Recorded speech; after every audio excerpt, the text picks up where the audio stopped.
క్రీస్తునందున్న ప్రియులకు ప్రేమతో వందనాలు తెలియజేస్తున్నాను. ఫిబ్రవరి నెల 1వ తేదీ 2024. ఈరోజు దేవుడు మనకు చేస్తున్న వాగ్దానం ఏమిటనగా సామెతల గ్రంథం 28వ అధ్యాయం 18వ వచనం. యథార్థముగా ప్రవర్తించువాడు రక్షింపబడును. ఆమేన్. నా ప్రియమైన సహోదరి సహోదరులారా, ప్రతి ఒక్కరికి యథార్థమైన జీవితం చాలా అవసరం. అయితే ప్రస్తుత దినాలలో విశ్వాసుల దగ్గర నుండి బోధిస్తున్న సేవకుల దగ్గర వరకు చాలా మందిలో ఈ యథార్థత లోపించింది. ప్రతి చిన్నదానికి అబద్ధమాడటం, మోసపూరితమైన జీవితాలు జీవిస్తూ యథార్థత లేనటువంటి నటనా జీవితాన్ని, యథార్థత లేనటువంటి మోసపూరితమైన జీవితాన్ని జీవిస్తూ ఉన్నారు. కనుకనే వారి వారి జీవితాలలో అభివృద్ధి, ఆశీర్వాదం కొరవడింది. ఈ మాటలు వింటున్న ప్రియ సహోదరి సహోదరుడా, ప్రభు మనతో అంటున్నాడు, యథార్థంగా ప్రవర్తించువాడు రక్షింపబడును అని. లోపల కోపము, ద్వేషము, బయటికి ప్రేమగా మాట్లాడటము, ఇది వేషధారణ జీవితం ప్రియులారా. పైకి చూడటానికి తెల్లటి వస్త్రాలు ధరించుకోవటం, లోపల పాపపు తలంపులు కలిగి ఉండటం.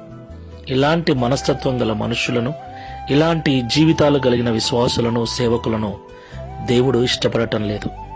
కాబట్టి యథార్థమైన జీవితాన్ని జీవిద్దాం, యథార్థంగా మాట్లాడదాం, ఉన్నది ఉన్నట్లుగా జీవిద్దాం, ఉన్నది ఉన్నట్లుగా మాట్లాడదాం.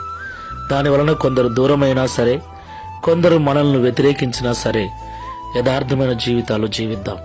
ఎందుకంటే తన దృష్టికి ఎవరైతే యథార్థంగా నడుచుకొనుచున్నారో వారిని బలపరచుటకు యెహోవా కనుదృష్టి లోకమందంతటా సంచారము చేయుచున్నదని లేఖనం సెలవిస్తుంది. కనుక అబద్ధపు జీవితాన్ని, వేషధారణ జీవితాన్ని వదిలేసి యథార్థమైన జీవితంతో జీవిద్దాం.